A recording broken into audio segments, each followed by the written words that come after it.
एक दिन में चालान में से 6 घंटे के अंदर 1.5 करोड़ रुपए के चालान इनको जमा हो गए। कितने टैंकर्स हैं जिनके ऊपर चालान किया गया है, ई चालान।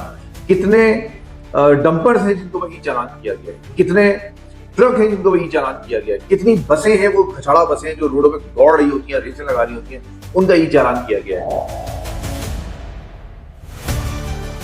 कमाई का जरिया बना दिया है। कभी कुछ दिन पहले अजरक वाली नंबर प्लेट का जरिया बनाया। वो सिस्टम सिर्फ शहर में, इस कराची में क्यों नाफिज हो रहा है, पूरे सिंध में क्यों नहीं नाफिज हो रहा है? कब तक इस शहर कराची के लोगों को लूटा जाएगा? मैं हूं मुस्तफा हबीब सिद्दीकी और आप देख रहे हैं MHA स्पीक्स। आज मैं कराची के अंदर होने वाले चालान पे गुफ्तगू कर रहा हूँ और पाकिस्तान पीपल्स पार्टी की हुकूमत सिंध के हवाले से बात है कि वो हुकूमत पाकिस्तान पीपल्स पार्टी ने पूरी कोशिश की है कि इस कराची को दुबई बना दे, और दुबई बनाने के लिए उसने दुबई के पूरे सिस्टम को इस कराची में नाफिज कर दिया है। इस वक्त एक दिन में चालान में से 6 घंटे के अंदर 1.5 करोड़ रुपए के चालान इनको जमा हो गए, जबकि रात तक मजबूरी तौर पर 3 करोड़ से ज्यादा के चालान इन्होंने किए, 3 करोड़ रुपए से ज्यादा के चालान, जिसमें मोटरसाइकिल सवार भी शामिल है, और तकरीबन 550 से ज्यादा तो मोटरसाइकिल सवारों का चालान किया गया है। सीट बेल्ट के हवाले से चालान किया गया है, जेब्रा क्रॉसिंग पे चालान किया गया इस शहर कराची में। बहुत सारे ऐसे चालान हैं जो कैमरे के जरिए जब इन्होंने किए हैं वो उन लोगों पे किए गए इनको पता ही नहीं चला चालान होने, और उसके बाद इतना सख्त नाफिज किया गया है कि 5,000 रुपये कम से कम चालान जो है 5,000 रुपये का है, और ज़्यादा से ज़्यादा 1 लाख तक का है। और अगर आपने चालान जमा नहीं करवाया 3 नोटिस के बाद तो आपका शनाख्ती कार्ड ब्लॉक कर दिया जाएगा, बैंक अकाउंट ब्लॉक कर दिए जाएंगे। बहुत ज़बरदस्त आपने सिस्टम नाफिज किया है। आपने सिस्टम लिया है दुबई का सिस्टम। दुबई के बारे में थोड़ी बहुत मालूमात देता चलूँ सिंध गवर्नमेंट को, जिसको लड़काना की मालूमात है, दुबई की कराची की तो मालूमात नहीं है, और कराची को इन्होंने कमाई का जरिया बना दिया है। कभी कुछ दिन पहले अजरक वाली नंबर प्लेट का जरिया बनाया, उसके जरिए अजरक की नंबर प्लेट का नाम लेकर इन्होंने मोटरसाइकिल सवारों को खासतौर पे और गाड़ी जो चलाने वाले हमारे उनको घेरा और उनसे खूब चालान वसूल किया, खूब पैसे वसूल किए। उसके बाद जब शोर शराबा हुआ, सियासी जमातों ने शोर शराबा किया, शहरी हुकूक की तंजीमों ने शोर शराबा किया, तो ये थोड़ा सा खामोश हो रहा है। अब इन्होंने कहा यार कमाई का कोई और जरिया होना चाहिए, कैसे जेब खाली है हमारी, हम कैसे खाएं पिएं, तो लिहाजा इन्होंने ई चालान का सिस्टम नाफिज कर दिया है। ई चालान से किसी को इनकार नहीं है, उससे उस सिस्टम पे आने पे किसी को इनकार नहीं है। बहुत अच्छी बात है कि आप तरक्की याफ्ता ममालिक की सफ़ में खुद को शामिल कर लेंगे। बहुत अच्छी बात है कि वो जो पुलिस एहलकार रोड पर खड़े होकर जलील करता था, अब वो उसकी ज़रूरत नहीं पड़ेगी, अब वो जलील करने के लिए इलेक्ट्रॉनिक आलात ही ले लिए गए। सवाल यहाँ पर ये पैदा होता है कि किस बुनियाद पर ये चालान किए जा रहे हैं। आपने दुबई का सिस्टम नाफिज किया, दुबई के अंदर उनके पास इंफ्रास्ट्रक्चर मौजूद है, सड़कें मौजूद हैं, उनके पास ट्रेन है, ट्राम है, उनके पास पब्लिक ट्रांसपोर्ट है। वहाँ पर जब लोग निकलते हैं तो स्मार्ट अंदाज में निकलते हैं, जिस तरह घर से निकलते हैं उसी तरीके से ऑफिस पहुँच जाते हैं। यहाँ जिस तरह घर से निकलते हैं, जिस बस में सफ़र करते हैं, उस बस में खचाड़ा बस होती है, इसमें बैठने की जगह नहीं होती। आपने ग्रीन बसें और रेड बसें चला दी हैं, वो मखसूस जगहों पे मौजूद हैं, हर जगह नहीं है अवेलेबल। वो सड़कों का हाल ये है कि मोटरसाइकिल सवार, आधे से ज़्यादा मोटरसाइकिल सवार कमर के दर्द का मरीज बन चुके हैं। गाड़ियों के चेचिस और ख़त्म हो चुके हैं, जम्प्स ख़त्म हो चुके हैं। ये सड़कों का हाल है। बारिश होती है तो सैलाब का ये हाल होता है कि पूरा शहर डूब जाता है। उस माहौल में, इस माहौल में आप ई चालान सिस्टम नाफिज कर चुके हैं, और ना सिर्फ नाफिज कर चुके हैं बल्कि पहले दिन ही आपकी फुर्ती का यह आलम है, आपने 1.5 करोड़ रुपये और या 3 करोड़ तक का चालान कर दिया है, और आज मजीद हो जाएगा। तो ये जो फुर्तियाँ हैं आपकी, उस पर मुझे होता है कि आप दुबई के सिस्टम को नाफिज करने के लिए चले कि दुबई की तरह, UAE की तरह, सऊदी अरब की तरह या तरक्की याफ्ता ममालिक की तरह हम इस शहर में ई चालान सिस्टम के जरिए पूरे ट्रैफिक निज़ाम को बेहतर कर देंगे। मेरे 2-3 सवालात हैं इधर आज मेरे। पहला ये कि दुबई के सिस्टम को आप नाफिज करने चले हैं तो वो मुझे याद आती है वो एक कि कौवा चला हंस की चाल तो अपनी चाल भी भूल गया। नहीं, आप अपनी चाल भी ना भूल जाए, थोड़ी बहुत चल रहे हैं आप चाल। और दुबई के सिस्टम के नाफिज करने से पहले आपने वहाँ के दुबई का इंफ्रास्ट्रक्चर का मुताला किया है, आपने उसको देखा है, वहाँ की सड़कें, वहाँ की बसें, वहाँ का ट्रांसपोर्ट सिस्टम, वहाँ की ट्रेनें, वहाँ के अंडरग्राउंड ट्रेन। यहाँ तो 8 साल 10 साल हो गए आपकी रेड लाइन नहीं बस मुकम्मल हो रही, पूरी सड़कें ट्रैफिक से भरी पड़ी हुई होती हैं। लोग मोटरसाइकिल वाले फुटपाथों पे सफ़र कर रहे होते हैं, गलियों में जा रहे होते हैं, गाड़ियाँ गलियों में जा रही होती हैं। अभी 3 दिन पहले जब लोग एहतजाज करने बैठ गए सोहराब रोड पे, तो 4 घंटे या 7 घंटे तक तकरीबन ट्रैफिक जाम रहा है। तो लोगों ने गलियों के अंदर से निकले हैं, कोई मोटरसाइकिल सवार जो है फुटपाथ पे जा रहा था, कोई कहीं से उठ के जा रहा था, تو کس طرح آپ چالان کریں گے, آپ کس طرح ان لوگوں کو پکڑیں گے, پہلی بات. دوسری بات یہ کہ جس سسٹم کو ہم نافذ کرنے جا رہے ہیں وہ سسٹم صرف شہر میں, اس کراچی میں کیوں نافذ ہو رہا ہے, پورے سندھ میں کیوں نہیں نافذ ہو رہا؟ کیا وجہ ہے کہ آپ اس کو صرف کراچی میں نافذ کر رہے ہیں اور کراچی کے لوگوں کو لوٹ رہے ہیں؟ آپ کراچی کے لوگوں پہ آپ موٹر سائیکل 40 لاکھ سے زیادہ موٹر سائیکل سوار ہیں جو کراچی میں اس وقت ہیں موجود, اور وہ دفاتر جانے کے لیے اپنے موٹر سائیکل استعمال کرتے ہیں, اسکول کالجز جانے کے لیے بچے استعمال کرتے ہیں, اب تو خواتین استعمال کر رہی ہیں. آپ نے لین بنائی ہے کیا موٹر سائیکل کے لیے؟ کوئی الگ سے لین ہو جس میں ایک لین چل رہی ہے اور وہ ان کو اس لین میں رہنا ہے, ایسا کوئی نہیں ہے. اشارے نہیں ہیں, یوٹرن کے اشارے موجود نہیں ہیں, مین شارع فیصل پہ مختلف اشارے نہیں ہیں, صحیح طرح لوگوں کی ٹریننگ نہیں ہے, کوئی آپ نے ایجوکیشن سسٹم نہیں رکھا.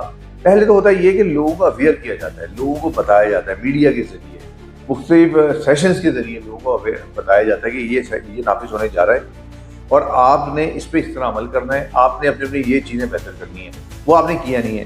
آپ کے حال یہ ہے کہ جو شخص گاڑی ٹرانسفر کرواتا ہے اس کی وہ کمپیوٹر پہ آپ کے یہاں چڑھتی نہیں ہیں فائلیں, اس وقت تک نہیں چڑھتی فائلیں جب تک یہ پہیہ نہ لگا جائے. اور پہیہ آپ سمجھتے ہیں وہ پہیہ کون سا پہیہ ہے, اس کے بعد وہاں فائلیں چڑھتی ہیں یا ایجنٹ بیچ میں شامل ہوتا ہے, ان کے سسٹم میں موجود نہیں ہوتی. ان کو کال کرو گاڑی چھین جائے تو ان کے پاس وہ لکھا ہوا نہیں آتا. تو آپ اس سسٹم میں رہ کے آپ دبئی کا سسٹم نافذ کرنے چلیں.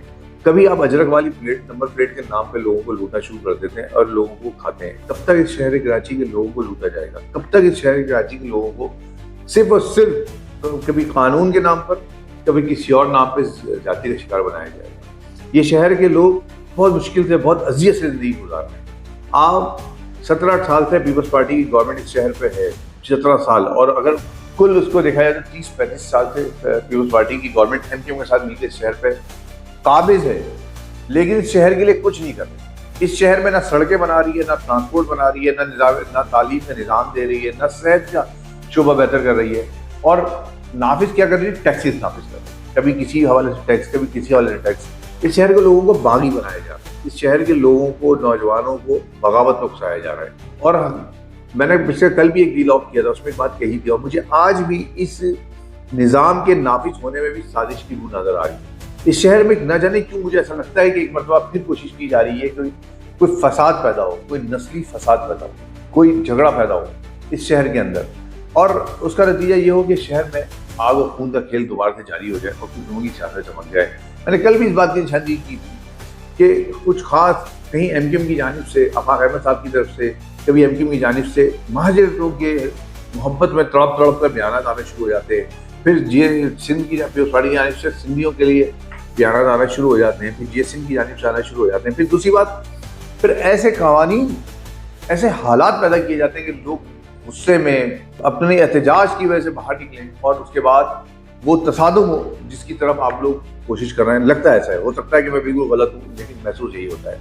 خدا را اس شہر کے لوگوں پر رحم کریں, اس شہر کے لوگوں کو اکسائیں مت, نوجوانوں کو اکسائیں مت, نوجوانوں کے لیے راستے کھولیں, ان کے لیے ایجوکیشن سسٹم دیں, ان کے لیے سڑکیں بنائیں, ان کے لیے ٹرانسپورٹ سسٹم بنائیں. ابھی کراچی یونیورسٹی کے اندر ایک طالبہ جہاں بحق ہوئی ہے پوائنٹ کے نیچے گرنے آنے کے بعد. پوائنٹوں کی حالت بہت بری ہے. پوائنٹس نوجوانوں کے لیے اسکول کالجز جانا, یونیورسٹیز جانا مشکل ہو گیا ہے. وہ کس طرح تعلیمی ادارے جاتے ہیں, نوجوان کس طرح آفیسز جاتے ہیں, لوگ آفیسز جاتے ہیں. ہماری بچیاں کس طرح موٹر سائیکل پہ اس وقت موٹر سائیکل چلا رہی ہیں سر, اور اتنے گندے حالات میں چلا رہی ہیں, اور آپ ان کے اوپر ٹیکسز نافذ کر رہے ہیں. پھر ایک سوال اور بھی ہے میرا, کل جتنے لوگوں پہ ٹیکسز نافذ کیے ہیں آپ نے, جو چالان کیے ہیں, کتنے فیصد ایسے ہیں کہ آپ مجھے شو کریں, مجھے نہیں پتا, آپ کو پتا ہوگا. کتنے ٹینکرز ہیں جن کے اوپر چالان کیا گیا ہے, ای چالان. کتنے ڈمپرز ہیں جن کے اوپر ای چالان کیا گیا ہے. کتنے ٹرک ہیں جن کو ای چالان کیا گیا ہے. کتنی بسیں ہیں, وہ کھچاڑا بسیں جو روڈوں پہ دوڑ رہی ہوتی ہیں, ریسیں لگا رہی ہوتی ہیں, ان کا ای چالان کیا گیا ہے. آپ ذرا بتائیں کون سا یہ جو ٹرانسپورٹ مافیا ہے, کتنا ٹرانسپورٹ مافیا آپ نے پکڑ لیا اس میں, اس ای چالان میں؟ تب پتہ چلے گا کہ باقی آپ کو نافذ کیا ہے. حقیقت تو یہ کہ یہاں غریب آدمی ہی پستا ہے, غریب آدمی ہی نشانہ بنتا ہے. موٹر سائیکل سوار غریب آدمی ہے, گاڑی چلانا والا بھی بہت زیادہ امیر نہیں ہے جس کو آپ پکڑیں گے. جو ڈبل ڈیکر گاڑی اور انٹرنیٹ پہ گھوموں گا اس کو آپ روک نہیں کیا, چالان کرنے کی ہمت نہیں کریں گے.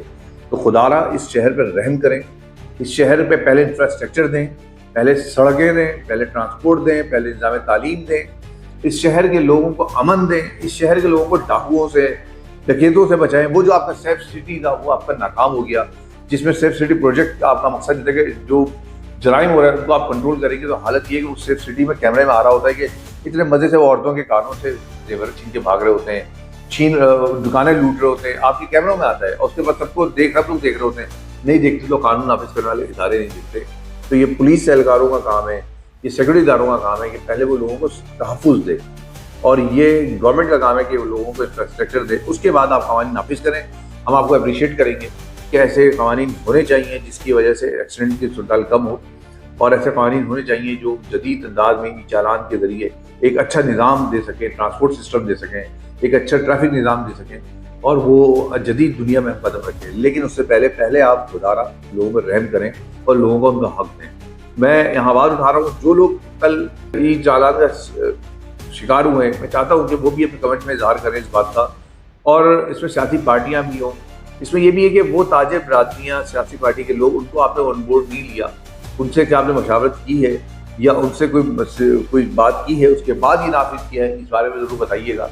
सिंध गवर्नमेंट के लोग भी और पुलिस ऑफिसर्स भी, IG जो ट्रैफिक, उनसे भी मेरी दरख्वास्त है कि क्या नाफिज करने से पहले आपने किसी से कोई मशावरत की थी, कोई ऐसा लाइमल तैयार किया था, कोई लोगों को एतमाद में लिया था?